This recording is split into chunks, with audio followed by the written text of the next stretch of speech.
नमस्कार विद्यार्थी मित्रांनो, 14 जून 2026ला झालेल्या परीक्षेचे पॉलिटीचे अपेक्षित उत्तरे. तर माझ्याकडे डी सेट आहे. डी सेटमध्ये 51 प्रश्न. खालीलपैकी योग्य कथने ओळखा. अ आहे, संविधानाच्या अनुच्छेद 368 अंतर्गत उद्देशपत्रिकेमध्ये दुरुस्ती करता येते का? तर हो. हा प्रश्न ऐतिहासिक केशवानंद भारती खटल्यात पहिल्यांदाच उपस्थित झाला नाही. केशवानंद भारती खटल्यात दुसऱ्यांदा उपस्थित झाला आहे, पहिल्यांदा बेरुबारी युनियन खटल्यामध्ये, म्हणजे अचुकीचा आहे. ब काय आहे, सप्टेंबर 2025 पर्यंत 42व्या घटनादुरुस्ती कायद्यान्वये 1976 मध्ये फक्त एकदाच उद्देशपत्रिकेत बदल. हे मात्र एकदम बरोबर आहे, म्हणजे पर्याय क्रमांक 2 या प्रश्नाचं उत्तर. यानंतर केंद्र राज्य प्रशासनासंबंधीच्या जोड्या लावायच्या होत्या आपल्याला. तर 256 कलम हे काय आहे, तर काही प्रकरणामध्ये राज्यावर केंद्राचे नियंत्रण. आपण जे महत्त्वाची कलमे घेतली होती त्यामध्ये हे कलम आहे. त्याचबरोबर लाईव्ह घेतलं होतं त्यामध्ये सुद्धा हे कलम इन्क्लूड आहे. ब आहे, 257 कलम राज्य आणि केंद्राचे दायित्व.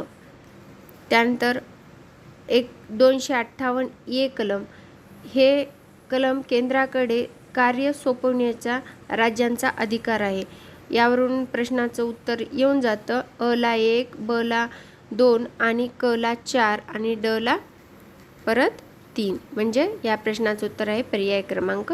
यानंतर पुढील प्रश्न आहे, खालीलपैकी कोणते तत्व भारतीय राज्यघटनेच्या राज्य धोरणाच्या मार्गदर्शक तत्वाचा भाग नाही, म्हणजे DPSPचा भाग नाही? सर्वांसाठी रोजगाराच्या तरतुदी, बरोबर, हे DPSPचा भाग आहे. स्त्री पुरुष समानता, कामासाठी समान वेतन, हे कलम 38 आहे. त्याचबरोबर तिसरं आहे, शांततेत शस्त्राविना एकत्र जमण्याची परवानगी, हे कलम 19 मध्ये येतं, म्हणजे हे मूलभूत हक्काचा भाग आहे. म्हणून या प्रश्नाचं उत्तर आहे पर्याय क्रमांक 3. तर पुढील प्रश्न आहे, खालीलपैकी काय भारतीय संविधानाच्या कलम 23 मध्ये समाविष्ट नाही? आता कलम 23 कशाची आहे, तर मानवी तस्करीशी प्रतिबंध करण्यासाठी आहे. त्यामुळं बालमजुरी बंदी हे कशात आहे, कलम 24 मध्ये आहे. म्हणजेच काय, तर या प्रश्नाचं उत्तर आहे पर्याय क्रमांक 2. यानंतर पुढील प्रश्न आहे, 1947च्या भारतीय स्वतंत्र कायद्याने संविधान सभेच्या स्थितीत काय बदल झाले? तर या कायद्याने संविधान सभेला ब्रिटिश संसदेने भारत संदर्भात केलेला कोणतेही कायदा रद्द करण्याचा किंवा बदल करण्याचा अधिकार. हे एकदम बरोबर आहे, कारण आपली भारतीय संविधान घटना जी होती, घटना समिती, ती सार्वभौम बनली होती. संविधान सभा ही एक विधिमंडळ संस्था आहे, हे पण बरोबर आहे. त्यानंतर सर्वसाधारण परिस्थितीत जेव्हा संविधान सभा ही संविधान सभा म्हणून आणि विधिमंडळ संस्था म्हणून कार्य करीत असे, तेव्हा तिचे अध्यक्ष रवींद्र प्रसाद यांच्याकडे असेत. आता यांनी आपल्याला नावामध्ये कन्फ्युजन केलेलं आहे. विधिमंडळ जेव्हा भरतं तेव्हा दुसरे अध्यक्ष आणि संविधान सभा जेव्हा भेटते तेव्हा दुसरे अध्यक्ष होते. त्यामुळं हे क चुकीचं आहे. म्हणजेच या प्रश्नाचं उत्तर आहे पर्याय क्रमांक 1. ह्याचा सुद्धा एक स्क्रीनशॉट आपल्या चॅनलचा मी ॲड करते. यानंतरचा प्रश्न आहे, भारतीय राज्यघटनेतील कोणत्या कलमानुसार प्रत्येक घटक राज्यात विधानसभा निर्माण केली जाते? ते आहे 170 कलम. हे लाईव्हमध्ये सुद्धा शिकवलं होतं. एकदा आपण लाईव्ह घेतला होता, त्या लाईव्हमध्ये हे शिकवलेलं होतं. म्हणजेच या प्रश्नाचं उत्तर आहे पर्याय क्रमांक 1. तर पुढील प्रश्न आहे, खालील पर्यायापैकी कोणते न्यायालय अभिलेख न्यायालय आहे? तर अभिलेख न्यायालय म्हणजे आपल्या न्यायालयाच्या भागामध्ये जर उद्धटपणे वगैरे वागलं किंवा चुकीचं वागलं तर त्याला शिक्षा देता येते, ते आहे सर्वोच्च न्यायालय. आणि हा आपल्या चॅनलवर शिकवलेला आहे. त्यामुळं या प्रश्नाचं उत्तर आहे पर्याय क्रमांक 1. तर पुढील प्रश्न आहे, खालील पर्यायापैकी कोणते न्यायालय अभिलेख न्यायालय आहे?